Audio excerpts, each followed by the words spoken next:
Kabanata 12, ang Reformasyon sa France. Ang protesta sa Spars at ang pagpapahayag sa Augsburg na tanda ng pagtatagumpay ng reformasyon sa Germany ay nasundan ng mga taon ng labanan at kadiliman. Dahil pinanghina na ng pagkakahati-hati ng mga tagapagtaguyod dito at inaatake ng mga makapangyarihang kalaban, ang protestantismo ay parang nakatakda ng lubusang malipol. Libo-libo ang nagtatak ng kanilang dugo sa kanilang patotoo. Biglang nagsimula ang digmaang sibil. Ang panig ng protestante ay ipinahamak ng isa sa mga nangungunang tagasunod nito. Ang pinakamararangal na reformadong prinsipe ay nahulog sa mga kamay ng emperador at kinaladkad bilang bihag padaan sa mga bayan-bayan. Ngunit sa oras ng parang tagumpay niya, ang emperador ay dumanas ng pagkatalo. Nakita niyang naagaw ang biktima sa kanyang mga kamay at sa wakas ay napilitan siyang pabayaan ang mga doktrinang hangad niyang puksain sa buong buhay niya. Itinaya niya ang kanyang kaharian, ang kanyang mga kayamanan at ang buhay mismo niya para durugin ang erehiya. Ngayon ay nakita niyang naubos ang kanyang mga sundalo sa pakikidigma, nasaid ang kanyang mga kayamanan, nanganganib na mag-alsa ang marami niyang kaharian, samantalang kahit saan ay nakakaabot ang pananampalatayang pinagsisikapan niyang sugpuin. Si Charles V ay nakipaglaban sa makapangyarihan sa lahat. Sinabi ng Diyos, magkaroon ng liwanag, ngunit sinisikap ng emperador na mapanatiling buo ang kadiliman. Ang kanyang mga balak ay nabigo at dahil sa maagang pagtanda at pagod na sa matagal na labanan, iniwan niya ang trono at isinubsob na lamang ang sarili sa isang kumbento. Sa Switzerland, gaya sa Germany, ay nagkaroon din ng mga panahon ng kadiliman para sa reformasyon. Bagaman maraming estado ang tumanggap sa bagong pananampalataya, ang iba naman ay nangapit sa mga doktrina ng Roma nang may bulag na pagpupumilit. Ang pag-usig nila sa mga gustong tumanggap sa katotohanan ay nagpasiklab sa wakas sa digmaang sibil. Si Zwingli at ang marami pang ibang nakiisa sa kanyang reforma ay namatay sa madugong labanan sa Kappel. Si Oecolampadius na hindi nakayanan ang matitinding sakunang ito ay binawian na rin ng buhay di nagtagal. Ang Roma ay matagumpay at sa maraming lugar ay parang mababawi na ang lahat ng nawala sa kanya. Ngunit siya na mula pa sa walang hanggan ang mga balak ay hindi pinabayaan ang kanyang gawain at ang kanyang bayan. Ang kanyang kamay ay maghahatid ng pagliligtas para sa kanila. Sa ibang mga lupain ay nagbangon siya ng mga manggagawa upang ipagpatuloy ang gawain ng reformasyon. Sa France, bago pa man marinig ang pangalan ni Luther bilang reformador, ay nagsimula na ang pagbubukang liwayway. Ang isa sa mga unang nakaunawa sa liwanag ay ang maedad ng si Lefebvre, isang taong malawak ang karunungan, isang propesor sa University of Paris at isang tapat at masigasig na makapapa. Sa mga pagsasaliksik niya sa mga sinaunang literatura, ang kanyang pansin ay napatuon sa Biblia at ipinakilala niya ang pag-aaral nito sa kanyang mga estudyante. Si Lefebvre ay masigasig na sumasamba sa mga santo at ipinangako niyang siya'y gagawa ng kasaysayan ng mga santo at mga martir ayon sa salaysay ng mga alamat ng simbahan. Ito ay isang gawain na talagang matrabaho, pero malaki na rin ang kanyang nagawa sa proyektong ito nang biglang simulan niyang pag-aralan ang Biblia sa pag-aakalang makakakuha siya ng kapakipakinabang na tulong mula rito. At dito nga ay natuklasan niyang ipinakikita ang mga santo, ngunit hindi gaya na nakalarawan sa mga kalendaryong Romano. Isang agos ng banal na liwanag ang sumikat sa kanyang isipan, at sa labis niyang pagtataka at pagkainis ay tinalikuran niya ang gawaing itinakda niya sa sarili at itinalaga ang kanyang sarili sa pag-aaral ng salita ng Diyos. Ang mahalagang katotohanang natuklasan niya roon ay pinasimulan agad niyang ituro. Noong taong 1512, bago pa man simulan ni Luther o ni Zwingli ang gawain ng pagrereforma, ay naisulat na ni Lefebvre. Ang Diyos ang nagbibigay sa atin sa pamamagitan ng pananampalataya ng katwirang iyon na nag-aaring ganap sa pamamagitan lamang ng biyaya tungo sa buhay na walang hanggan. Wiley, Book 13, Chapter 1. Habang iniisip-isip ang mga hiwaga ng pagtubos, ay naibulalas niya, o hindi mailarawan ang kadakilaan ng pagpapalitang iyon, ang isang walang kasalanan ay hinatulan, at siyang nagkasala ay pinalaya, dinala ng pagpapala ang sumpa, at ang sinumpa ay dinala sa pagpapala. Ang buhay ay namatay at ang patay ay nabuhay. Ang kaluwalhatian ay sinakmal ng kadiliman at siyang walang alam kundi kalituhan ng mukha ay dinamtan ng kaluwalhatian. Daubigny, London Edition, Book 12, Chapter 2. At samantalang itinuturo na ang kaluwalhatian ng kaligtasan ay nauukol lamang sa Diyos, kanya rin namang ipinahayag na ang tungkulin ng pagsunod ay nauukol sa tao. Kung ikaw ay kaanib ng Iglesia ni Kristo, sabi niya, ikaw ay sangkap ng kanyang katawan, at kung ikaw ay bahagi ng kanyang katawan, ikaw kung gayon ay puspos ng banal na likas. O kung mauunawaan lamang ng mga tao ang pribilehiyong ito, gaano kadalisay, kalinis, at kabanal sana ang kanilang pamumuhay, at gaano kahamak nilang ituturing ang lahat ng kaluwalhatian ng sanglibutan kung ihahambing sa kaluwalhatiang nasa loob nila, sa kaluwalhatiang iyon na hindi nakikita ng matang laman. Daubigny, London Edition, Book 12, Chapter 2. May ilan sa mga estudyante si Lefebvre ang matamang nakinig sa kanyang mga salita na ilang panahon pagkatapos na mapatahimik ang tinig ng tagapagturong ito, ay silang magpapatuloy na magpahayag sa katotohanan.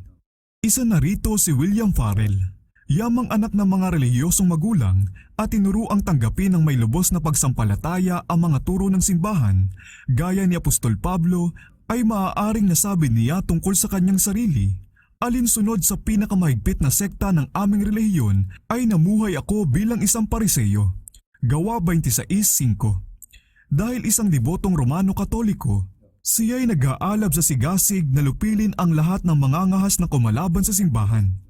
Pinangangalit ko ang aking mga ngipin gaya ng lobong galit na galit, sabi niya bandang huli habang tinutukoy ang bahaging ito ng kanyang buhay kapag may narinig akong sino man na nagsasalita laban sa Papa. Wiley, Book 13, Chapter 2. Wala siyang pagod sa kanyang pagsamba sa mga santo, at kasama ni Lefebvre ay nag-iikot sa mga simbahan sa Paris, sumasamba sa mga altar at ginagayakan ng mga handog ang mga banal na dambana. Ngunit ang mga seremonyang ito ay hindi nakapagbigay ng kapayapaan sa kaluluwa. Ang pagkadama ng kasalanan ay nakakabit sa kanya na hindi napaalis ng lahat ng gawain ng pagpapakasakit na ginawa niya. Pinakinggan niya ang mga salita ng reformador na para bang isang tinig na mula sa langit. Ang kaligtasan ay sa pamamagitan ng biyaya. Ang walang kasalanan ay hinatulan at ang makasalanan ay pinawalang sala. Ang krus lamang ni Kristo ang nagbubukas sa pintuan ng langit at nagsasara sa pintuan ng impyerno. Wiley, Book 13, Chapter 2.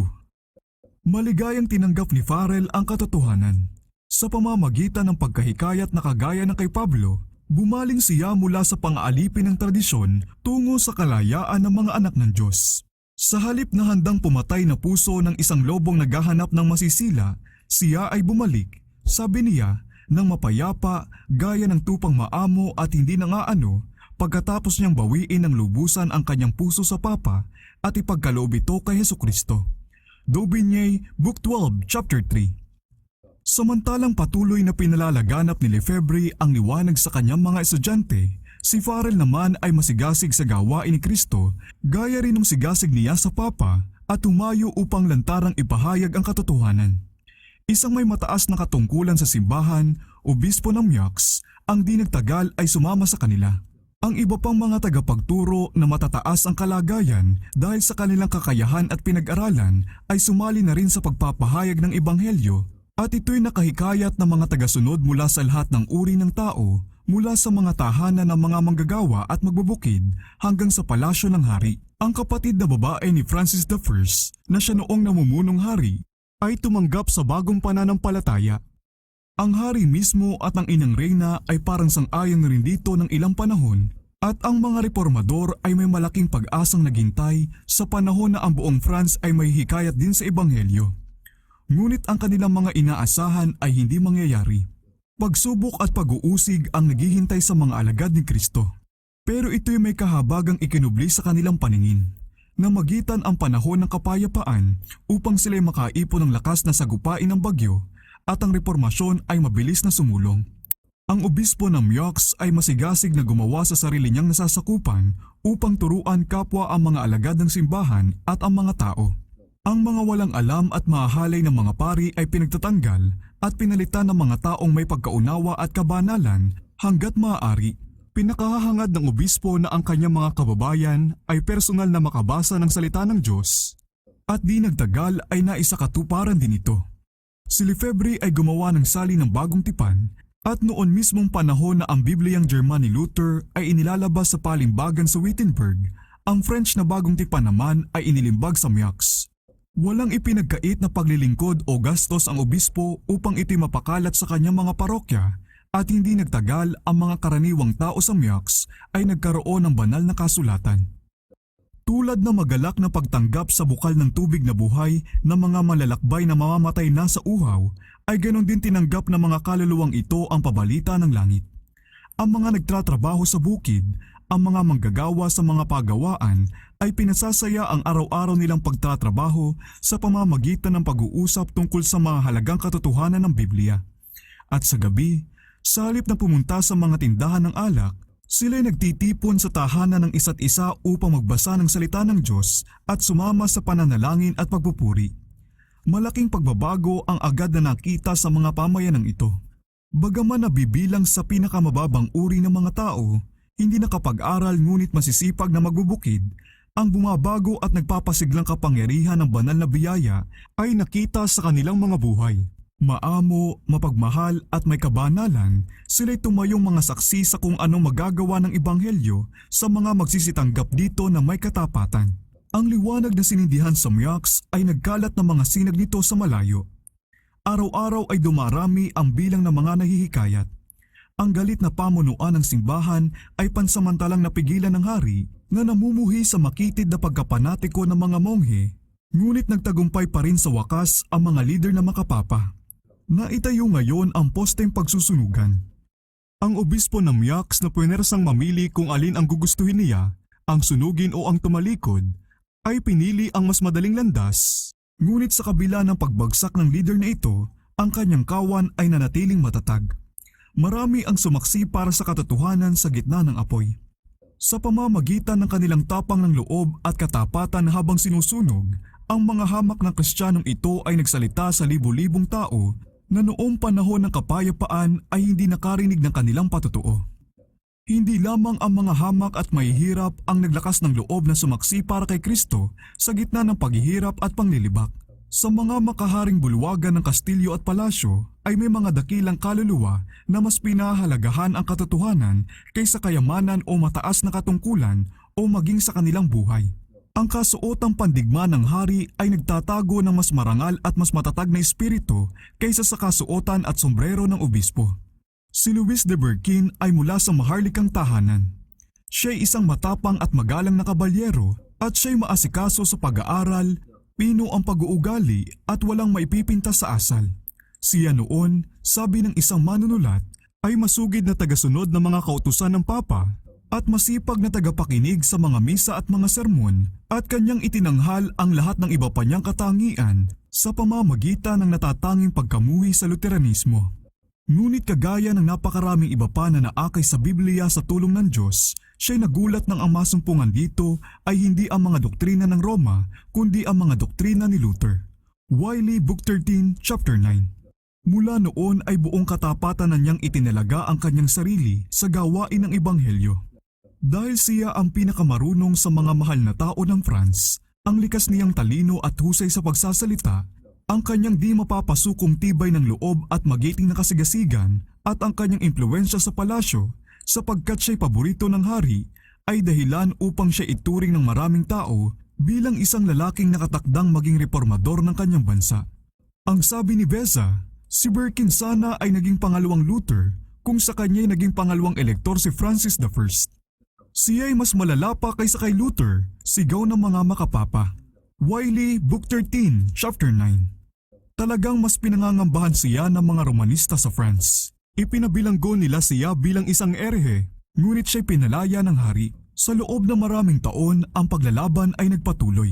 Si Francis na naninimbang sa Roma at sa Reformasyon ay halinhinang pinayagan at pinigilan ang mabangis na pagsisikap ng mga monghe. Si Berquin ay 3 beses ipinabilanggo ng mga otoridad ng kapapahan para lamang palayaing muli ng hari na dahil sa paghanga sa kanyang likas na talino at karangalan ng pag-uugali ay ayaw siyang isakripisyo sa masasamang iniisip ng pangasiwaan ng simbahan. Si Berquin ay paulit-ulit na binigyang babala tungkol sa mga panganib na nagbabanta sa kanya sa France at hinimok siya na gayahin ang mga ginawa ng mga nakasumpong ng kaligtasan sa pamamagitan ng kusang paglayo.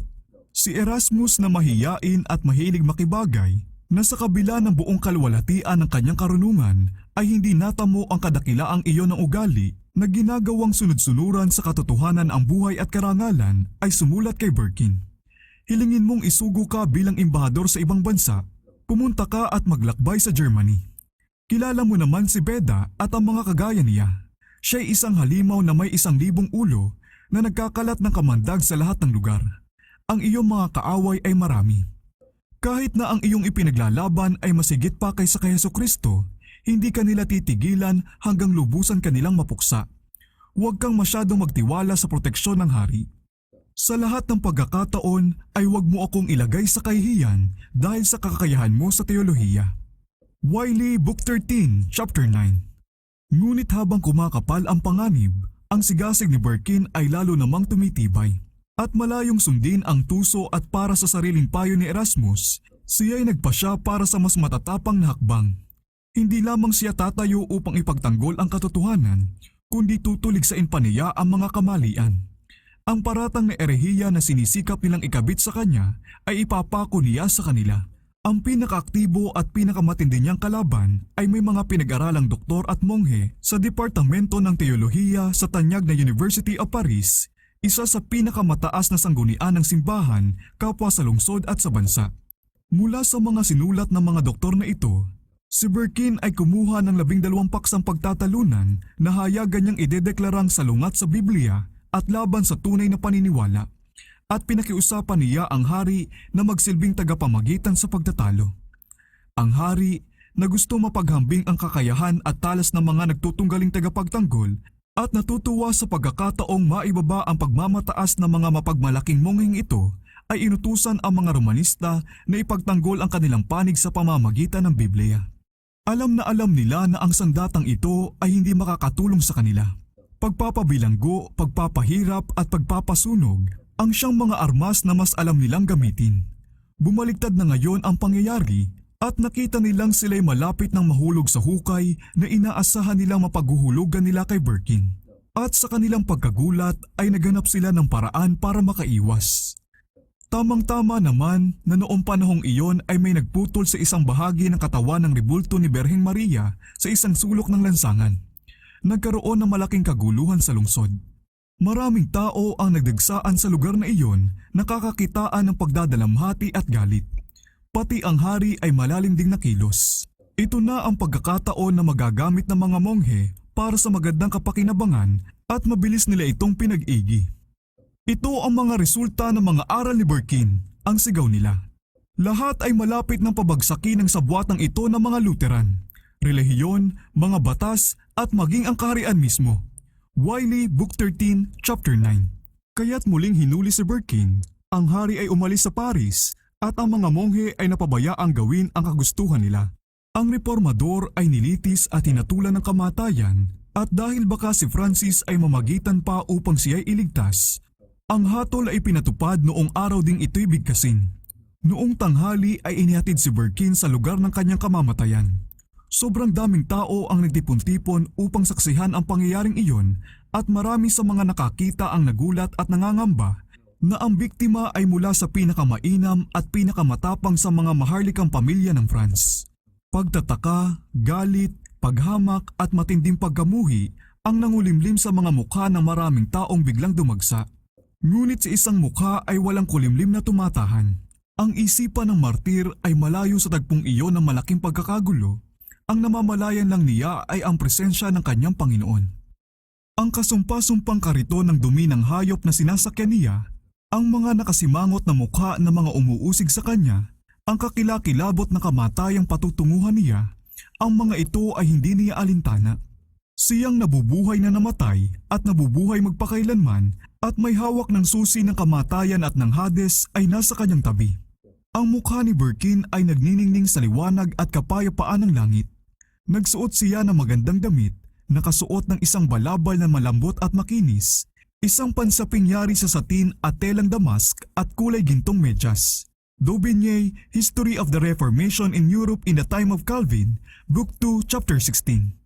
Siya ay malapit na magpatotoo sa kanyang pananampalataya sa harapan ng hari ng mga hari at ng sumasaksing sang sinukob.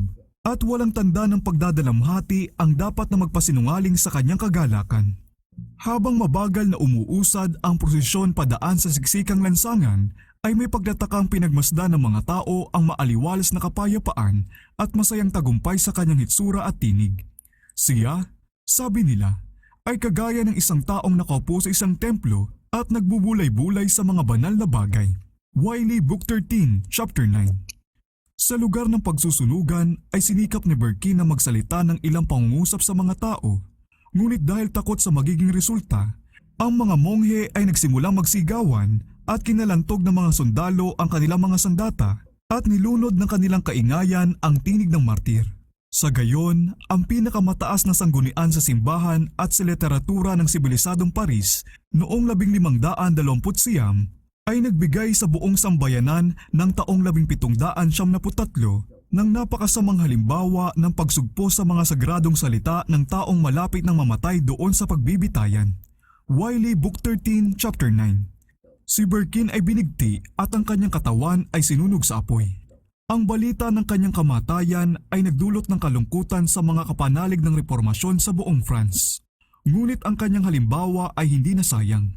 Kami ay nakahanda rin, sabi ng mga saksi sa katotohanan, na harapin ang kamatayan na may kagalakan na nakatuon ang aming mga mata sa buhay na darating. Daubigny, History of the Reformation in Europe in the Time of Calvin, Book 2, Chapter 16. Sa panahon ng pag-uusig sa Meaux, ang mga tagapagturo ng bagong pananampalataya ay tinanggalan ng lisensya upang makapangaral at sila'y nagtungo sa ibang bukiran. Si Lefebvre ay nagtungo sa Germany pagkaraan ng ilang panahon. Si Farel naman ay umuwi sa sarili niyang bayan sa silangan ng France upang ipalaganap ang liwanag sa lugar na kinalakhan niya. Alam na ng mga tao roon ang balita tungkol sa mga nangyayari sa Meaux at ang katotohanang ipinangaral niya ng may sigasig na hindi natatakot ay nagkaroon ng mga tagapakinig. At di nagtagal, ang mga may kapangyarihan ay nagising upang siya patahimikin at siya pinalaya sa lungsod. Bagaman siya hindi na makagawa ng hayagan, binagtas niya ang mga kapatagan at kanayunan na nagtuturo sa mga tahanan at sa mga liblib na kaparangan at nanganganlong sa mga kagubatan at sa mababatong yungib na pinaglalagian niya noong bata pa siya. Siya'y inihahanda ng Diyos para sa mas matinding pagsubok. Ang mga krus, mga pag-uusig at mga pakana ni Satanas na ipinagbigay babala sa akin ay hindi kinukulang, sabi niya. Ang mga ito pa nga ay lubhang matitindi kaysa sa makakaya kong tiisin mag-isa. Ngunit ang Diyos ay aking Ama, siya'y nagbigay at laging magbibigay ng lakas na aking kakailanganin. Daubigny, History of the Reformation of the 16th Century, Book 12, Chapter 9. Gaya noong panahon ng mga apostol, ang pag-uusig ay nakatulong sa paglago ng Ebanghelyo. Pilipos 1:12. Dahil itinaboy mula sa Paris at Meaux, ang mga nagsipangalat nga ay nagsipaglakbay na ipinangangaral ang salita. Gawa 8:4. At sa gayon, ang liwanag ay nakarating sa maraming malalayong probinsya ng France. Ang Diyos ay naghahanda pa rin noon ng mga manggagawa para palawakin ang kanyang gawain. Sa isa sa mga paaralan sa Paris, ay may isang mahusay mag-isip at tahimik na kabataan na nagpapakita ng palatandaan ng isang makapangyarihan at matalas na pag-iisip at kilala rin sa kanyang malinis na pamumuhay, gaya rin sa sigasig ng kaisipan at katapatan sa relihiyon. Ang likas niyang talino at kasipagan sa pag-aaral ay agad na naging sanhi para siya ipagmalaki ng kolehiyo at lihim na inaasahan na si John Calvin ay magiging isa sa pinakamagaling at labis na kinikilalang tagapagtanggol ng simbahan. Ngunit ang sinag ng banal na liwanag ay tumagos maging sa loob ng mga pader ng filosofiya at pamahiin na nakapaligid kay Calvin. Siya'y nanginginig na marinig ang mga bagong doktrina na hindi nagdududang ang mga erehe ay karapat-dapat nga sa apoy ng pinagsusunugan sa kanila. Ngunit pawang hindi sinasadyang nakaharap niya na mukhaan ang erehiya at napilitang subukan ang teolohiya ng Roma upang labanan ang aral ng Protestantismo. Isang pinsan ni Calvin na sumapi sa reformador ang nasa Paris. Ang dalawang magkamag-anak na ito ay madalas na nagkikita at pinag-uusapan ang mga suliraning bumabagabag sa sangkakristyanuhan. Meron lamang dalawang relihiyon sa sanglibutan. Ang sabi ng protestanteng si Olivetan, ang isang uri ng relihiyon ay yung inimbento ng tao na sa kabuuan nito'y inililigtas ng tao ang kanyang sarili sa pamamagitan ng mga seremonya at mabubuting gawa. Ang isa naman ay ang iisang relihiyong iyon na nahahayag sa Biblia at nagtuturo sa tao na tanging umasa lang ng kaligtasan sa walang bayad na biyaya ng Diyos. Hindi ko tatanggapin ang anuman sa mga bago mong doktrina. Ang sabi ni Calvin, iniisip mo bang ako'y nabubuhay sa pagkakamali sa buong buhay ko? Wiley, Book 13, Chapter 7. Ngunit napukaw sa kanyang isip ang mga isipang hindi niya maiwaksi sa sarili niyang kagustuhan. Sa pag-iisa sa kanyang silid, ay inisip-isip niyang mabuti ang mga sinabi ng kanyang pinsan. Ang pagkadama ng kasalanan ay tumimo sa kanya. Nakita niya ang kanyang sarili, walang tagapamagitan sa harapan ng banal at matuwid na hukom. Ang pamamagitan ng mga santo, ng mga mabubuting gawa, at ng mga seremonya ng simbahan ay pawang walang kakayahang tumubos sa kasalanan. Wala siyang makita sa harapan niya, kundi ang kadiliman ng walang hanggang kawalan ng pag-asa. Ang mga pagsisikap ng mga dalubhasa ng simbahan ay walang nagawa upang maibsan ang kanyang gawain. Ang pangungumpisal at pagpipinitensya ay ginawa na ngunit wala ring kabuluhan. Hindi nito maipagkasundo ang kaluluwa sa Diyos. Habang walang saysay pa ring nakikipagpunyagi, si Calvin na nagkataong napadalaw sa isang plaza ay nakasaksi roon ng pagsunog sa isang erehe. Siya'y nalipos ng pagtatakas sa kapayapaang nakita niya sa mukha ng martir. Sa gitna ng matitinding hirap ng kakilakilabot na kamatayang iyon at sa ilalim ng malubhang pagsumpa ng simbahan, ito'y naghayag ng pananampalataya at tibay ng loob na masaklap na inihambing ng kabataang estudyanteng ito sa kanyang sariling kawalang pag-asa at kadiliman, bagaman nabubuhay sa pinakamahigpit na pagsunod sa simbahan. Alam niyang sa Biblia isinalig ng mga ereheng ito ang kanilang pananampalataya. Kaya't ipinasya niyang pag-aralan ito at kung magagawa niya'y tuklasin ang sekreto ng kanilang kaligayahan. Sa Biblia ay nasumpungan niya si Kristo. O Ama, ang sigaw niya. Pinayapa ng kanyang sakripisyo ang iyong galit. Hinugasan ng kanyang dugo ang aking mga karumihan. Pinasa ng kanyang krus ang sumpa sa akin. Tinubos ako ng kanyang kamatayan. Gumawa kami para sa aming sarili ng maraming walang kabuluhang kalokohan. Ngunit inilagay mo ang iyong salita sa harapan ko gaya ng isang sulo at hinipo mo ang aking puso upang aking kamuhian ang lahat ng iba pang nagawa maliban sa mga ginawa ni Jesus. Martin, Volume 3, Chapter 13. Si Calvin ay pinag-aral sa pagpapari. Noong siya'y 12 taong gulang pa lamang, siya'y itinalaga na sa katungkulan ng kapilyan o chaplain sa isang maliit na simbahan. At ang kanyang ulo ay inahita ng obispo ayon sa tuntunin ng simbahan. Hindi siya nakatanggap ng konsagrasyon o gumanap man ng gawain ng isang pari, ngunit siya'y naging kabilang sa mga pari at tumanggap ng sustento bilang kapalit nito. Ngayon, sa pagkadamang hindi siya maaaring maging pari, ay pansamantala siyang bumaling sa pag-aaral ng batas, ngunit tinalikuran din niya ang layuning ito sa wakas at ipinasyang italaga ang kanyang buhay sa ebanghelyo. Ngunit siya'y nag-alangang magturo sa publiko. Siya'y likas na mahiyain at nahihirapan sa pagkadamang mabigat ang responsibilidad ng tungkuling iyan at mas ginusto niyang higit pang ibuhos ang kanyang sarili sa pag-aaral. Ngunit napapayag rin siya ng matitiyagang pakikiusap ng kanyang mga kaibigan. Kahanga-hanga talaga, sabi niya, na ang isang galing sa napakahamak na tahanan ay maitataas pa sa gayong dakilang karangalan. Wiley, Book 13, Chapter 9. Tahimik na sinimula ni Calvin ang kanyang gawain, at ang kanyang mga salita ay gaya ng hamog na pumapatak upang panariwain ang lupa.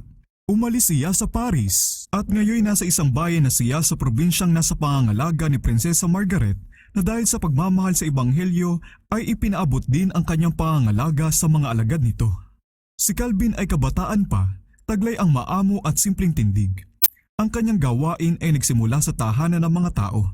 Habang nakapalibot ang mga kaanib ng pamilya, ay binabasa niya sa kanila ang Biblia at binubuksan ang mga katotohanan ng kaligtasan. Yung mga nakarinig sa mensahe ay ipinarating din ang mabuting balitang ito sa iba at hindi nagtagal, ang tagapagturong ito ay nakalampas na sa lungsod at nakarating na sa malalayong bayan at mga baryo. Ang mga kastilyo at mga kubo ay pare-parehong nagpatuloy sa kanya at siya'y humayo na inilalagay ang pundasyon ng mga iglesyang magbibigay ng walang takot na pagsaksi para sa katotohanan. Pagkaraan ng ilang buwan ay nasa Paris na naman siya. Nagkaroon ng hindi naman nakaugaliang pagtatalo-talo sa grupo ng mga taong dalubhasa at mga eskolar. Ang pag-aaral ng mga sinaunang wika ay siyang nagdala sa mga tao sa Biblia at maraming tao na ang mga puso ay hindi naman nakilos ng mga katotohanan nito, ang buong pananabik itong pinag-uusapan at nakikipagtalo pa nga sa mga tagapagtanggol ng Romanismo. Si Calvin, bagaman magaling na katunggali sa larangan ng pagdatalo sa teolohiya, ay may mas mataas na misyon na dapat isagawa kaysa sa maiingay na tagapagturong ito sa paaralan. Ang isipan ng mga tao ay nakilos at ito na ang panahon upang buksan sa kanila ang katotohanan. Habang ang mga bulwagan ng mga pamantasan ay napupuno ng kaingayan ng pagdatalo sa teolohiya, si Calvin naman ay nagpatuloy sa pagbabahay-bahay na binubuksan ang Biblia sa mga tao at ipinangangaral sa kanila si Kristo at siya na ipinako sa krus. Sa pamamatnubay ng Diyos, ang paris ay dapat makatanggap ng isa pang paanyaya na tanggapin ang Ebanghelyo. Ang panawagan ni Lefebvre at ni Farel ay tinanggihan, ngunit ang pabalita ay dapat na marinig uli ng lahat ng klase ng tao sa tanyag na kabiserang ito. Ang hari, dahilan sa mga politikal na pagsasaalang-alang, ay hindi pa rin lubusang pumanig sa Roma laban sa reformasyon. Si Margaret ay nanghahawak pa rin sa pag-asang ang protestantismo ay magtatagumpay sa France. Ipinasya niya na ang bagong pananampalataya ay dapat na maipangaral sa Paris. Noong panahong wala ang hari, inutusan niya ang isang protestanteng ministro na mangaral sa mga simbahan ng lungsod. Ngunit dahil ito ipinagbabawal ng matataas na pinuno ng kapapahan, binuksan ng prinsesa ang palasyo.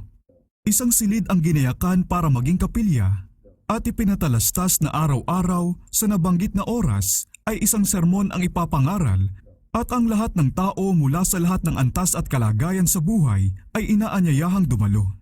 Nagdagsaan ang maraming tao sa pagpupulong.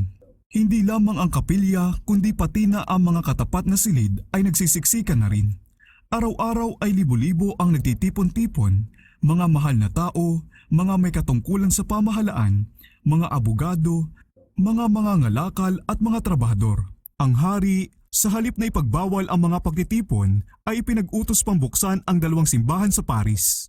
Ngayon lang nakilos ng gusto ng salita ng Diyos ang lungsod. Ang espiritu ng buhay mula sa langit ay parang inihinga sa mga tao. Ang pagpipigil, kalinisan, katiwasayan at kasibagan ay pumapalit sa paglalasing, kahalayan, alitan at katamaran. Ngunit ang pamunuan ng simbahan ay hindi tatamad-tamad. Ang hari ay tumanggi pa rin makialam upang patigilin ang pangangaral ng Ebanghelyo, kaya't sila'y bumaling sa mga taong bayan. Lahat ng paraan ay ginawa upang pukawin ang mga pangamba, masamang iniisip at pagkapanatiko ng mga walang alam at mapamahiing karamihan. Dahil bulag na nagpasakop sa mga bulaang tagapagturo nito, ang Paris gaya ng Jerusalem noong una ay hindi alam ang panahon ng pagdalaw sa kanya ni ang mga bagay na tungo sa kanyang kapayapaan. Sa loob ng 2 taon ang salita ng Diyos ay ipinangaral sa lungsod, ngunit bagaman marami ang tumanggap sa Ebanghelyo, hindi ito tinanggap ng karamihan ng mga tao. Si Francis ay nagpakita ng pagpapaubaya para lamang magamit sa sarili niyang mga layunin at ang mga makapapa ay nagtagumpay na mabawi ang pangingibabaw. Muling ipinasara ang mga simbahan at itinayo na naman ang pagsusunugan. Si Calvin ay nasa Paris pa rin na sa pamamagitan ng pag-aaral, pagbubulay-bulay at pananalangin ay inihahanda ang kanyang sarili para sa kanyang nalalapit na paglilingkod at sa patuloy na pagpapakalat sa liwanag. Ngunit sa wakas, ang paghihinala ay napako sa kanya. Ang mga may kapangyarihan ay desididong siya'y sunugin. Dahil iniisip na siya'y ligtas sa kanyang pananahimik, wala siyang iniisip na panganib. Nang biglang may mga kaibigang nagmamadaling dumating sa kanyang silid, dala ang balitang paparating na ang mga otoridad upang siya'y dakpin. Agad na isang malakas na pagkatok ang narinig sa tarangkahan sa labas. Walang sandaling dapat sayangin. Inantala ng iba sa mga kaibigan niya ang mga otoridad sa mga pintuan, habang ang iba naman ay tinutulungang makababa sa bintana ang reformador at siya'y mabilis na umalis papalabas sa lungsod. Nang makapagkubli sa kubo ng isang trabahador na kaibigan ng reformasyon, siya'y nagkunwaring trabahador at daladala ang isang asarol ay sinimulan na niya ang kanyang paglalakbay. At pagkalakbay patimog ay muli siyang nakasumpong ng kanlungan sa nasasakupan ni Margaret. Daubigny, History of the Reformation in Europe in the Time of Calvin, Book 2, Chapter 30. Dito'y nanatili siya ng ilang buwan, ligtas sa pangangalaga ng mga makapangyarihang kaibigan at gaya ng dati abalang-abala sa pag-aaral. Ngunit ang kanyang puso ay nakatuon sa pangangaral ng ebanghelyo sa buong France at hindi niya kayang manatiling walang ginagawa. At nang ang bagay parang humupa na, siya'y naghanap ng bagong bukiran ng paglilingkod sa Poitiers na dooy may isang universidad kung saan ay nakasumpong na ng pagsang-ayon ang mga bagong opinyon. Ang lahat ng uri ng tao ay maligayang nakinig sa ebanghelyo. Walang pampublikong pangangaral, ngunit sa tahanan ng punong maestrado, sa sarili niyang tirahan, at kung minsan ay sa isang pampublikong hardin, ay binuksan ni Calvin ang salita ng walang hanggang buhay sa mga nagnanais na makinig. Nang medyo tumagal na, habang dumadami ang mga nakikinig, naisip nilang mas ligtas ang magpulong sa labas ng lungsod. Isang yungib sa gilid ng malalim at makipot na bangin na ginawang mas kubli ng mga puno at mga nakausling bato ang siyang napili bilang lugar na pagpupulungan. Ang mga maliliit na grupo na lumalabas sa lungsod galing sa iba't ibang daan ay nagpupunta rito. Sa malayo at tagong lugar na ito ay binabasa at ipinaliliwanag ang Biblia. Dito ay idinaos ng mga protestante sa France ang hapunan ng Panginoon sa unang pagkakataon. Mula sa maliit na iglesyang ito ay isinugo ang ilang tapat na mga ngaral ng ebanghelyo. Muli bumalik na naman si Calvin sa Paris. Hindi pa rin niya isinusuko ang pag-asa na tatanggapin ng France bilang isang bansa ang reformasyon. Ngunit nasumpungan niyang sarado halos ang lahat ng pintuan sa paglilingkod. Ang pagtuturo ng ebanghelyo ay nangangahulugang pagdiretso sa pagsusunugan. At sa wakas ay ipinasya niyang umalis papuntang Germany. Halos hindi pa siya nakakaalis ng France nang sumiklab ang galit sa mga protestante na kung siya'y nanatili ay tiyak na siya'y nadamay sa pangkahalatang kapahamakan. Ang mga reformador sa France, dahil nasasabik na makitang nakakasabay ang kanilang mga bansa sa Germany at Switzerland, ay nagpasyang magbigay ng walang takot na dagok sa mga pamahiin ng Roma na gigising sa buong bansa. Kaya't sa loob lang ng isang gabi ay ipinaskil sa lahat ng bahagi ng France ang mga karatula na tumutuligsa sa misa. Sa halip na magpasulong sa reforma, ang masigasig ngunit hindi na pag-aralang pagkilos na ito ay nagpahamak hindi lamang sa mga tagapagpalaganap nito, kundi pati na rin sa mga kapanalig ng bagong pananampalataya sa buong France. Ibinigay nito sa mga Romanista ang matagal na nilang hinahangad, isang dahilan para maipag-utos ang lubusang pagkalipol ng mga erhe bilang mga taga-sulsol na mapanganib sa katatagan ng kaharian at sa kapayapaan ng bansa. May isang nagkabit ng karatula sa pintuan ng pribadong silid ng hari. Hindi alam kung ito ba'y kagagawa ng isang kapanalig na hindi nag-iisip o ng tusong kaaway. Ang hari ay kinalabutan. Sa papel na ito ay walang awang tinutuligsa ang mga pamahiin na maraming panahon nang iginagalang. Kaya't ang hindi mapapantayang katapangan ng pagigiit sa malilinaw at nakakagulat na mga pananalitang ito sa harapan ng hari ay kinagalit ng hari. Sa kanyang pagkabigla ay saglit siyang tumayong nanginginig at hindi makapagsalita. At pagkatapos ay binigkas ang kanyang galit sa kakilakilabot na mga salitang ito. Dakpin ang lahat ng pinaghihinalaang tagasunod ni Luther ng walang pagtatangi. Lilipulin ko silang lahat.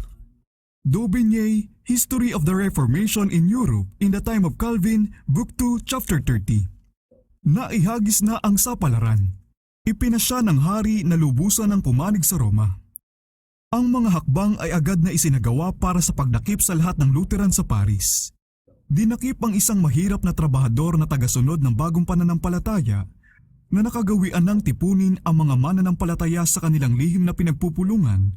At sa pagbabantang agad na susunugin, ay inutusang pangunahan ang mga sugo ng Papa sa bahay ng lahat ng protestante sa lungsod. Siya'y nangilabot sa napakasamang balak na ito, ngunit ang takot pa rin sa apoy ang namayani at siya'y pumayag na maging tagapagkanulo ng kanyang mga kapatid.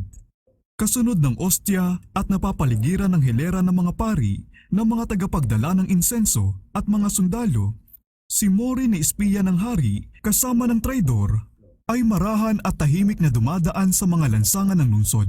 Ang pagtatanghal ay parangal kunwari sa banal na sakramento bilang bayad sa ginawang pang-iinsulto sa misa ng mga nagprotesta.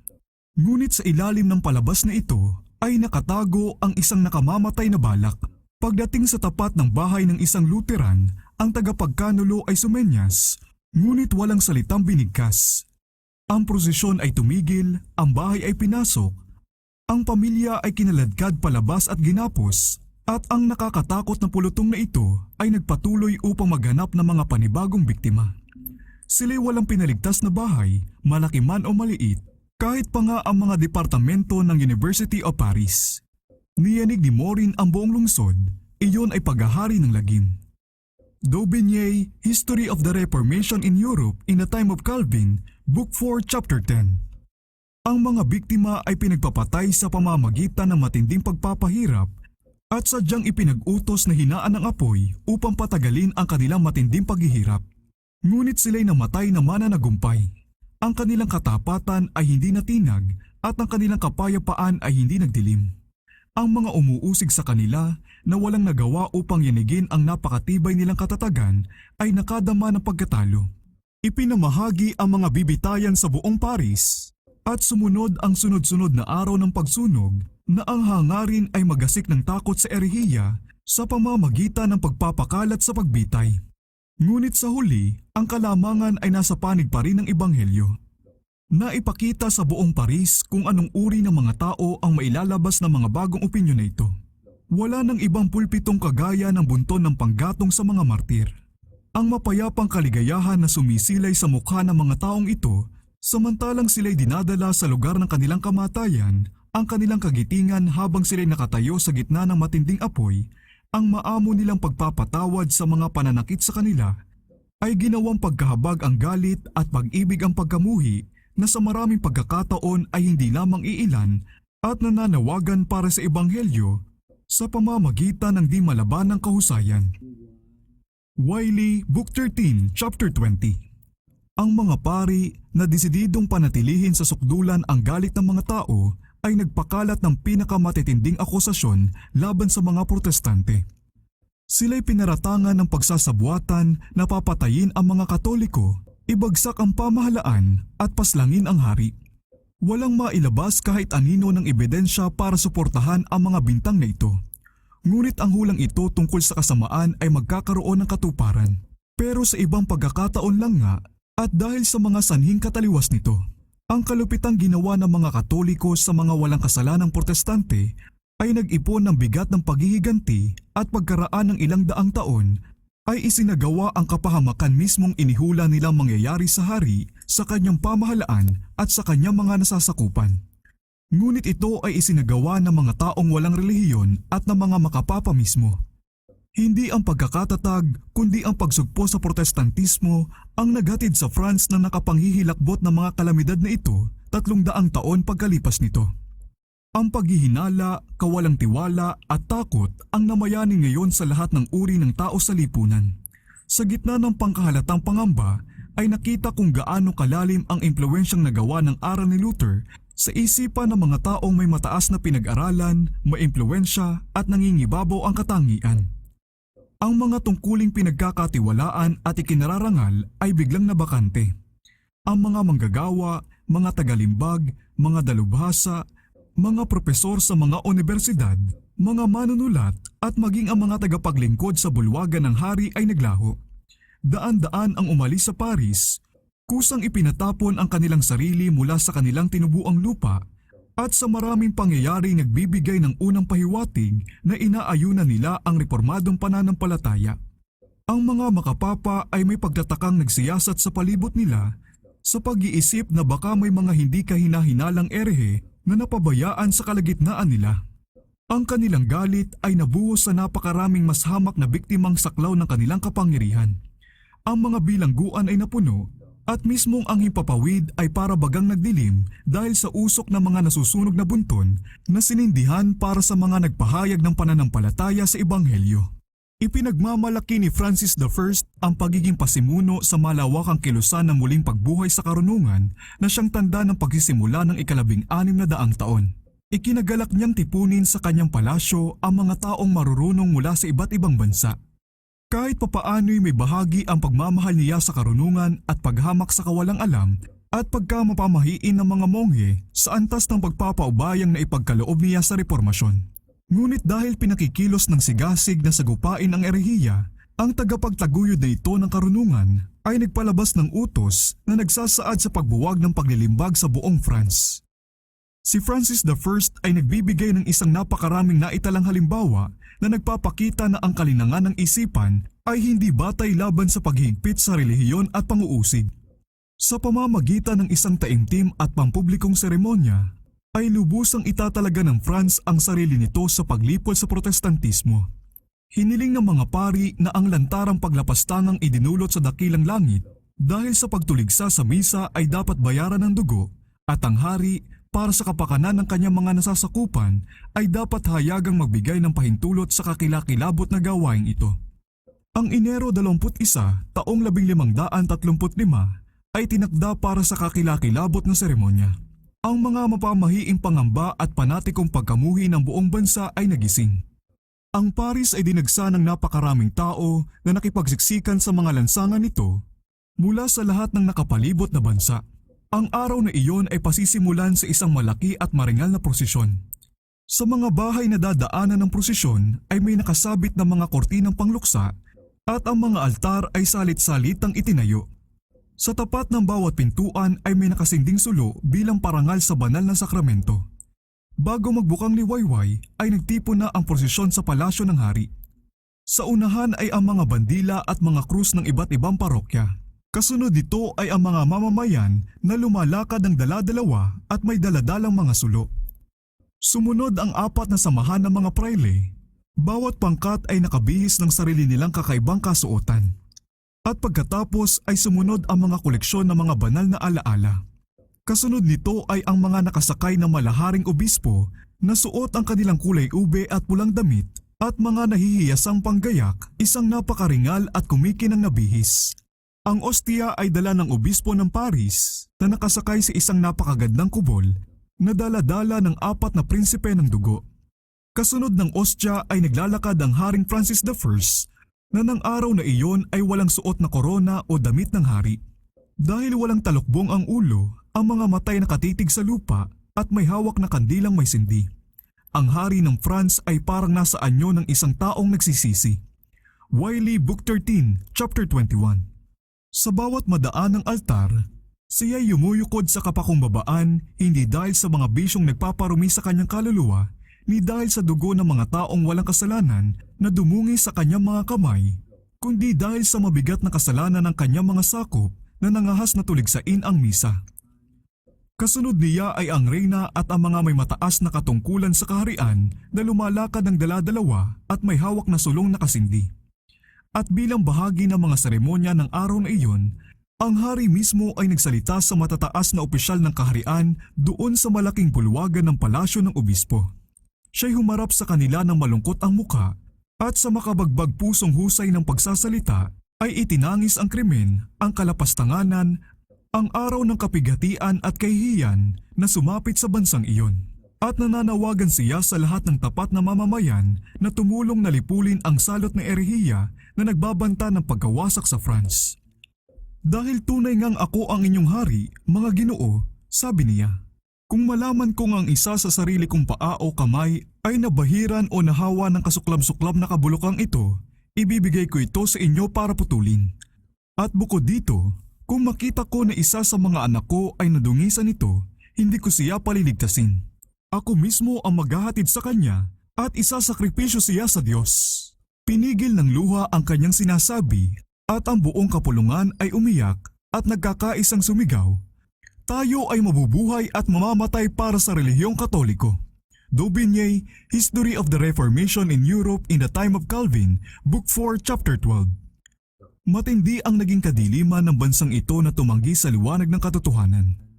Ang biyaya ng Diyos na nagdadala ng kaligtasan ay nagpakita, ngunit matapos na makita ng France ang kapangyarihan at kabanalan nito, matapos na maakit ng banal na kagandahan nito ang libu-libong tao, pagkatapos na maliwanagan ng kaningningan nito ang mga lungsod pati na ang mga kanayunan, ito ay tumalikod at mas pinili pa ang kadiliman sa halip na ang liwanag.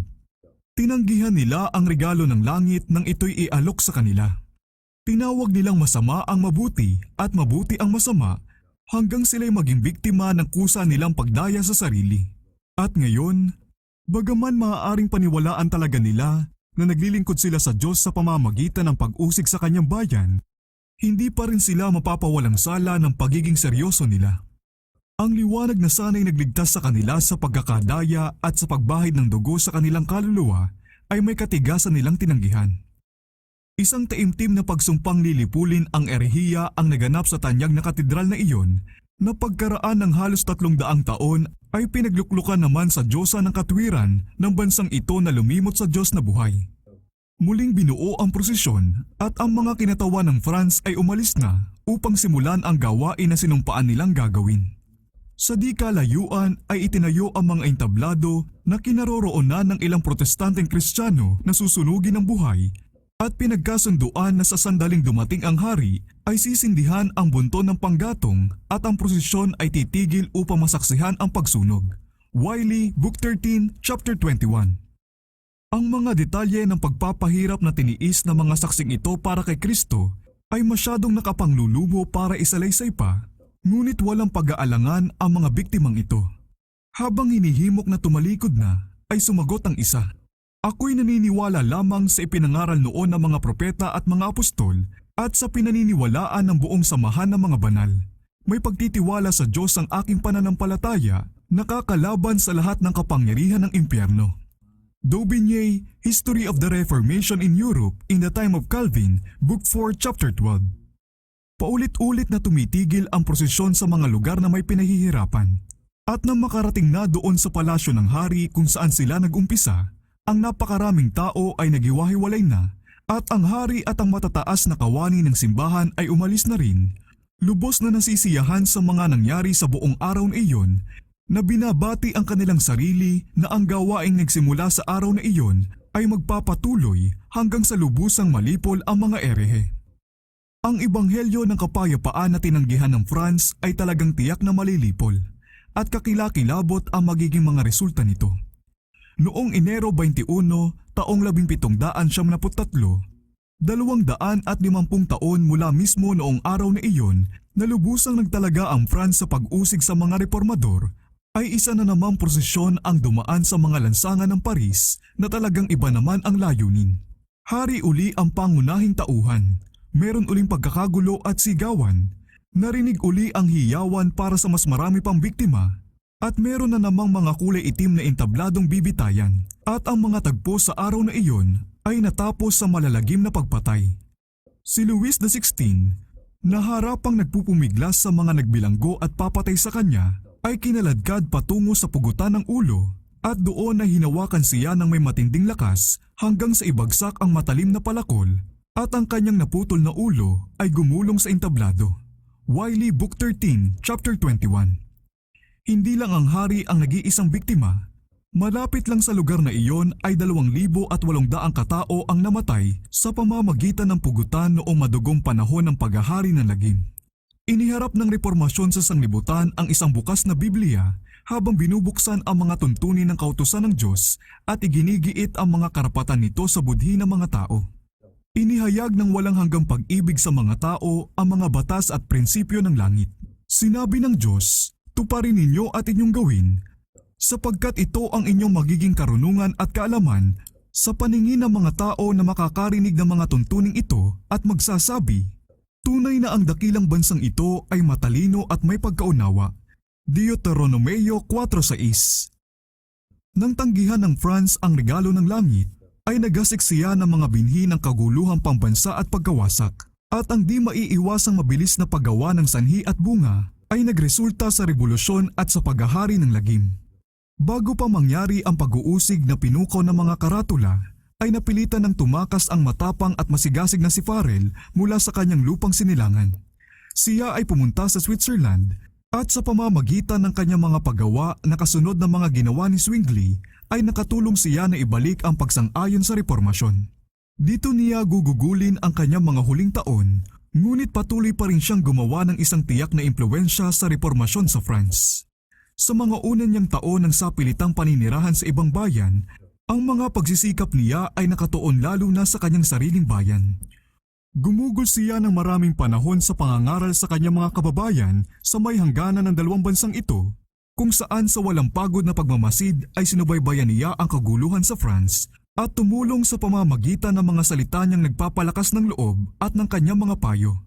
Sa tulong ng iba pang mga napatapon, ang mga sinulat ng mga reformador na German ay isinalin sa wika ng France at kasama ng Bibliyang French ay inilimbag ng maramihan. Sa pamamagitan ng mga tagapagbenta ng mga aklat na pangrelihiyon, ang mga lathalaing ito ay malawakang naipagbili sa France. Ang mga ito ay ibinigay ng mura sa mga kulpultor at sa gayon ang kita ng gawaing ito ay nakatulong sa kanila upang ipagpatuloy ito. Sinimulan ni Farel ang kanyang gawain sa Switzerland sa hamak na balat kayo ng isang guro. Pagkapunta sa isang malayong parokya, itinalaga niya ang kanyang sarili sa pagtuturo sa mga bata. Bukod pa sa mga karaniwang sangay ng pag-aaral, maingat rin niyang itinuro ang mga katotohanan ng Biblia na umaasang sa pamamagitan ng mga batang ito ay maaabot ang kanilang mga magulang. May mga naniniwala, ngunit ang mga pari ay dumating para ipatigil ang kanyang gawain at ang mga taong bukid na mapamahiin ay pinukaw upang tutulan ito. Hindi maaaring iyan ang ebanghelyo ni Kristo. Ang giit ng mga pari. Dahil nakikita ninyo na ang pangangaral nito ay hindi nagdadala ng kapayapaan kundi digmaan. Wiley Book 14, Chapter 3. Gaya ng mga unang alagad, nang siya'y usigin sa isang lungsod, siya'y tumakas tungo sa kasunod. Sa bawat nayon at sa bawat lungsod, siya'y humahayo na naglalakbay ng lakad lang na tinitiis ang gutom, lamig at pagod at kahit sa ay nanganganib ang kanyang buhay. Siya'y nangaral sa mga palengke, sa mga simbahan at kung minsan ay sa mga pulpito ng mga katedral. Kung minsan ay nararanasan niyang walang tao sa simbahan para makinig, kung minsan naman ay natitigil ng mga sigawan at pangangantsaw ang kanyang pangangaral at marahas na naman siyang hinila pababa sa pulpito. Ilang beses din siyang dinaluhong ng mga nagkakagulong tao at halos mamatay na dahil sa bugbog. Ngunit siya'y nagpatuloy pa rin. Bagaman madalas na itinataboy, sa walang pagod na pagtitiyaga ay bumabalik siya upang gumawa at nakita niya na ang mga bayan at mga lungsod na dati mga muog ng kapapahan ay isa-isang binubuksan ang kanilang mga pintuan sa ebanghelyo. Hindi nagtagal, ang maliit na parokya na una niyang pinaglingkuran ay tumanggap na rin ng bagong pananampalataya. Itinakwil na rin ng lungsod ng Morat at Neuchâtel ang mga seremonya ng Roma at inalis ang mga imahen sa kanilang mga simbahan na pawang pagsamba sa Diyos-Diyosan. Matagal nang hinahangad ni Farel na maibaon ang bandila ng protestantismo sa Geneva. Kung mahihikayat ang lungsod na ito, ito'y magiging sentro ng reformasyon sa France, sa Switzerland at sa Italy. Taglay ang layuning ito, ipinagpatuloy niya ang kanyang paglilingkod hanggang sa makuha ang marami sa nakapalibot na mga bayan at mga nayon. At pagkatapos, siya'y pumasok sa Geneva na isa lang ang kasama. Ngunit 2 sermon lang ang naipangaral niya. Dahil walang nangyari sa pagsisikap nilang matamo ang pagkakahatol sa kanya sa pamamagitan ng pamahalaan, siya'y ipinatawag ng mga pari na humarap sa konsilyo ng simbahan kung saan sila'y dumalo na may nakatagong mga armas sa kanilang mga kasuotan at desididong siya'y patayin. Sa labas ng bulwagan ay naroon ang nagagalit ng mga tao na may dalang mga panghampas at mga tabak upang tiyakin ang kanyang kamatayan sakali mang siya'y makaligtas sa konsilyo. Ngunit nailigtas siya ng pagdalo ng mga maestrado at ng isang sandatahang hukbo. Maagang-maaga kinabukasan, siya at ang kasama niya ay inihatid patawid ng lawa sa lugar na siya'y ligtas. Ganyan nagtapos ang una niyang pagsisikap na maipangaral ang ebanghelyo sa Geneva. Sa ikalawang pagdatangka, isang masamak na instrumento ang pinili. Isang kabataang lalaki na napakahamak, anopat malamig ang pakikitungo sa kanya kahit ng mga nagsasabing kapanalig ng reformasyon. Ngunit ano ang magagawa ng katulad niya sa lugar kung saan si Farel ay hindi tinanggap? Paano matatagalan ng isang taong babahagya ang lakas ng loob at karanasan ang bagyo na kahit nga ang pinakamalakas at pinakamatapang ay napilitang tumakas? Hindi sa pamamagitan ng lakas ni ng kapangyarihan, kundi sa pamamagitan ng aking espiritu, sabi ng Panginoon ng mga hukbo. Zacarias 4:6. Pinili ng Diyos ang mga bagay na may hina sa sanglibutan upang kanyang hiyain ang malalakas. Sapagkat ang kahangalan sa Diyos ay higit na matalino kaysa mga tao at ang kahinaan ng Diyos ay higit na malakas kaysa mga tao. 1 Korinto 1:27-25. Sinimula ni Froment ang kanyang gawain bilang isang guro. Ang mga katotohanang itinuro niya sa mga bata sa paaralan ay inuulit-ulit nila sa kanilang bahay. At di nagtagal ay napakinggan na rin ng mga magulang ang pagpapaliwanag sa Biblia hanggang ang silid ng paaralan ay mapuno ng mga taong matamang nakikinig. Ang mga bagong tipan at babasahin ay walang bayad na ipinamimigay at narating ng mga ito ang maraming tao na hindi nangahas na lantarang pumunta doon upang makinig sa mga bagong doktrina. Pagkaraan ng ilang panahon, ang mga gawang ito ay napilitang ding tumakas. Ngunit ang mga katotohanang itinuro niya ay nagsimulang tumatag sa isipan ng mga tao.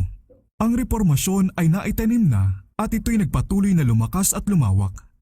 Ang mga mangangaral ay nagsibalik at sa pamamagitan ng kanilang mga paggawa, ang pagsambang protestante ay naitatag rin sa wakas sa Geneva. Ang lungsod ay nakapagdeklara na para sa reformasyon noong si Calvin ay pumasok na sa mga pintuan nito pagkatapos ng marami niyang paglilibot at malalaking pagbabago. Pagbalik niya mula noong huli siyang bumisita sa lugar ng kanyang sinilangan, siya'y papunta na sana sa Basel. Ngunit nang makita niyang hawak ng mga sundalo ni Charles V ang diretsong daan, siya'y napilitang dumaan sa paikot-ikot na ruta padaan sa Geneva. Sa pagbisitang ito ni Calvin ay nakita ni Farel ang kamay ng Diyos. Bagaman tinanggap na ng Geneva ang bagong pananampalataya, may malaki pa ring gawain na dapat isagawa dito. Ang mga tao ay nahihikayat sa Diyos ng isa-isa at hindi buong pamayanan. Ang gawain ng pagbabagong buhay ay dapat mangyari sa puso at sa konsensya sa pamamagitan ng kapangyarihan ng banal na espiritu at hindi sa pamamagitan ng kautusan ng mga konsilyo. Bagaman kinalagna ng Geneva ang kapamahalaan ng Roma, hindi pa sila gaanong handa na talikuran ang mga bisyong lumago sa ilalim ng pamumuno nito. Ang itatag dito ang mga dalisay na prinsipyo ng Ebanghelyo at ang ihanda ang mga taong ito na puna ng nararapat na posisyon na parang dito sila tinatawagan ng Diyos ay hindi madaling gawain. Si Farel ay nananalig na nasumpungan niya kay Calvin ang isang maaari niya makasama sa gawain ito. Sa ngalan ng Diyos ay taos-puso niyang pinakuusapan ang kabataang mga ngaral na ito na manatili at maglingkod dito. Si Calvin ay biglang napaurong dahil sa takot. Dahil mahiyain at mahilig sa kapayapaan, takot siyang makabangga ang walang kinatatakutan, mapagsarili at marahas pangang espiritu ng mga taga-Geneva. Ang mahina niyang kalusugan, pati na ang kanyang ugaling palaaral, ay tumulak sa kanya na naisin ang makapag-isa. Sa paniniwalang makakapaglingkod siya ng mas mabuti sa pamamagitan ng kanyang panulat, inangad niya na sana'y makasumpong siya ng isang pahingahan para sa pag-aaral at doon ay maturuan at maitatag ang mga iglesia sa pamamagitan ng paglilimbag. Ngunit ang taos-pusong paalala ni Farel ay dumating sa kanya na parang panawagan mula sa langit at hindi siya nangahas na tanggihan ito. Sabi niya, ito sa kanya'y parang umunat ang kamay ng Diyos mula sa langit at siya'y hinawakan ito at siya'y di mababagong ipinirmi sa lugar na talagang hindi na niya mahintay pa ang makaalis. Daubigny, History of the Reformation in Europe in the Time of Calvin, Book 9, Chapter 17. Nang panahong iyon ay malalaking panganib ang nakapalibot sa gawain ng protestantismo. Ang mga sumpa ng Papa ay dumagungdong laban sa Geneva at ito'y pinagbantaang wawasaki ng malalakas na bansa. Paano kakalabanin ng maliit na lungsod na ito ang pamunuan ng simbahan na napakadalas pangang napipilit na magpasakop ang mga hari at mga emperador? Paano ito makakatayo laban sa mga sundalo na mga tanyag na manlulupig ng sanglibutan?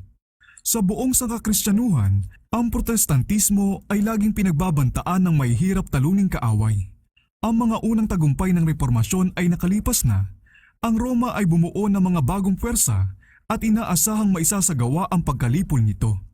Sa panahong ito ay binuo ang samahan ng mga Jesuit na siyang pinakamalupit, pinakawalang konsensya at pinakamakapangyarihan sa lahat ng mga tagapagtanggol ng kapapahan.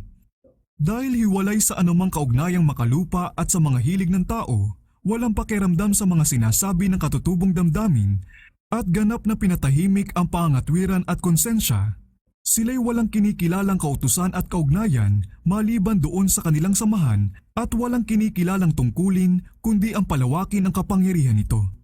Binigyang lakas ng Ebanghelyo ni Kristo ang mga tagasunod nito na sagupain ang panganib at tiisin ang mga kahirapan nang hindi pinanglulumo ng lamig, gutom, pagod at kahirapan, na itaas ang bandila ng katotohanan sa kabila ng pagpapahirap ng bilangguan at ng pagsunog. Upang labanan ang kapangyarihang ito, pinupukaw ng Hiswitismo sa mga tagasunod nito ang pagkapanatiko na nagbibigay lakas sa kanila na tiisin ang ganong ding panganib at mailaban ang lahat ng sandata ng pandaraya sa kapangyarihan ng katotohanan. Walang anumang napakalaking krimen na hindi nila kayang gawin, walang napakasamang pandaraya na hindi nila maisasagawa, walang napakahirap na pagkukunwari na hindi nila kayang ipagpanggap. Bagaman nanumpang magiging habang buhay na mahirap at hamak, sadyang layunin nila ang magkaroon ng kayamanan at kapangyarihan, ang magtalaga ng pagpapabagsak sa protestantismo at sa muling pagkakatatag ng pangingibabaw ng kapapahan. Kapag sila'y lalabas bilang mga kaanib ng kanilang samahan, sila'y nagsusuot ng damit ng kasagraduhan at dumadalaw sa mga bilangguan at hospital, naglilingkod sa mga may sakit at sa mga mahihirap, nagpapanggap na tinalikuran na ang sanglibutan at dinadala ang banal na pangalan ni Jesus na naglilibot at gumagawa ng mabuti.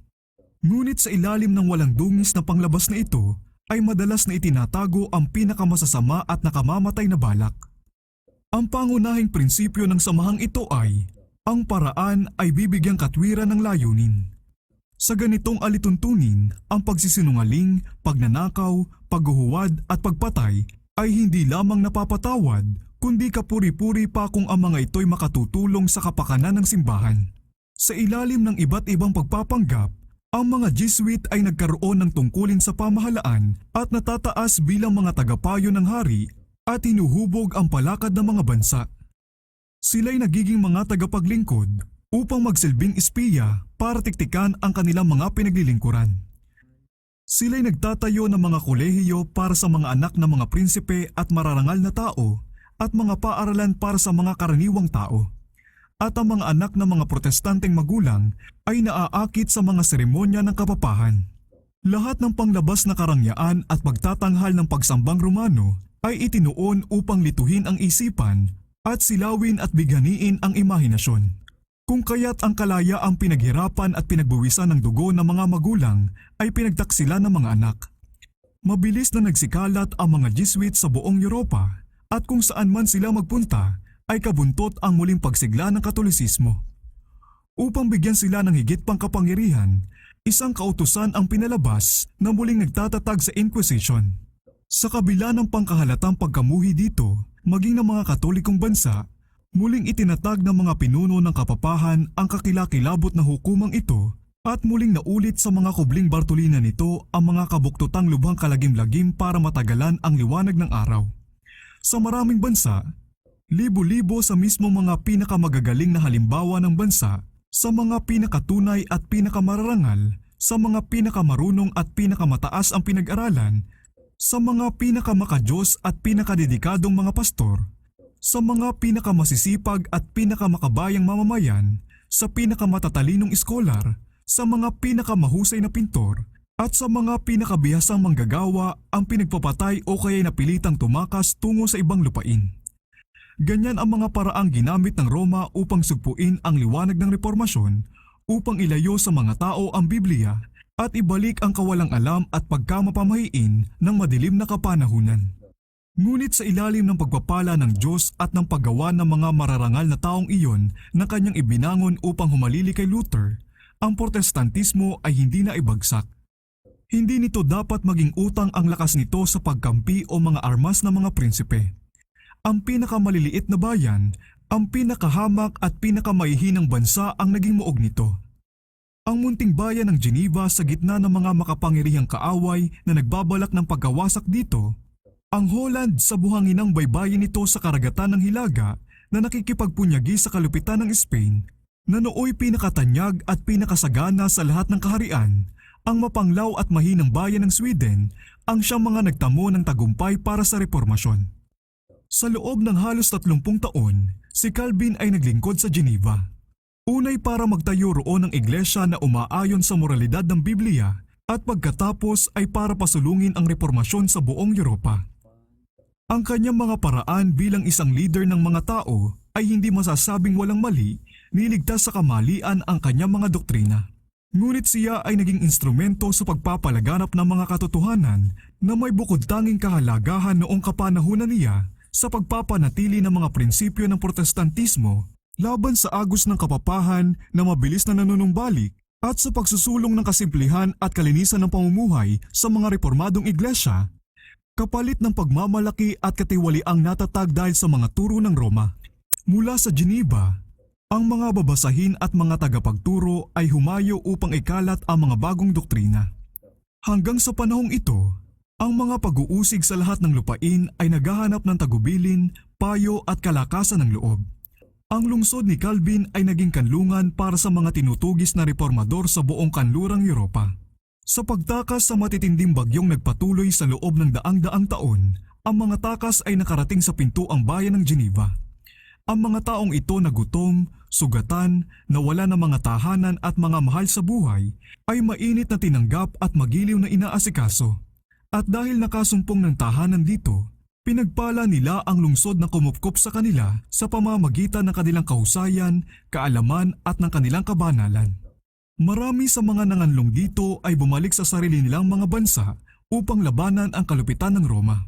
Si John Knox, ang matapang na reformador na taga-Scotland, ang maraming Puritans na taga-England, ang mga Protestante ng Holland at ng Spain, ang mga Huguenot ng France ay dinala mula sa Geneva ang sulo ng katotohanan upang liwanagan ang kadiliman ng kanilang lupang tinubuan.